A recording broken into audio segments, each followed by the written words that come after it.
ये कुरान है। जिंदा मुनकर सुन्नी होवे तो सुन्नी काफर है, जिंदा मुनकर शिया होवे तो शिया काफर है, जिंदा मुनकर अहले हदीस होवे तो अहले हदीस काफर है। देवबंदी हो जिहड़ा कुरान दा मुनकर है काफर है। तो मैं कुरान पे पढ़ना, अल्लाह फरमांदा खुशकी दी सवारियां में तुहाडी इज्जत वास्ते, पानियां दी सवारियां में तुहाडी इज्जत वास्ते। लो जी शाह जी हुण दुआ ही दे जे, मैं जुमला कह के चेक कर लेना कित्थे तक मैं पढ़ना तो कित्थे तक तुसां सुनना जी। तवज्जो तुहाडी खूबसूरत है, मालिक तुहानू सारिआं नू सलामत रखे। इहदा मतलब है खुशकी दी सवारी घोड़ा साडी इज्जत वास्ते, कश्ती साडी इज्जत वास्ते। अल्लाह ने सवारियां साडी इज्जत वास्ते बनाईयां ने। ये जिंदी सवारी घोड़ा ते कश्ती होवे ओ बा इज्जत है, ते जिन्हां दी सवारी आम मुस्तफा होवे सलामत रहो, आवाज रहो, सलामत रहो जी। उन्हां दी इज्जत के मुतल्लिक मैं की बयान करा।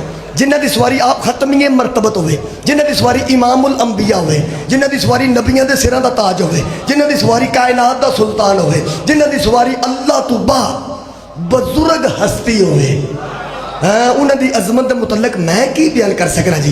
तवज्जो फरमाना। फिर अल्लाह फरमांदा वरज़क़नाहुम मिनत तय्यबाती, मैंने तुझे पाको पकीज़ा रिज़्क़ दिया है ताकि बाइज्जत रहो। हुण बाइज्जत अल्लाह दी नज़र च होए जिहड़ा पाक खाएगा ते जिहड़ा पूरी 100 वढ के अंदर सट लेगा। गल तो भावें औखी है, गल तो ठीक ही है जी।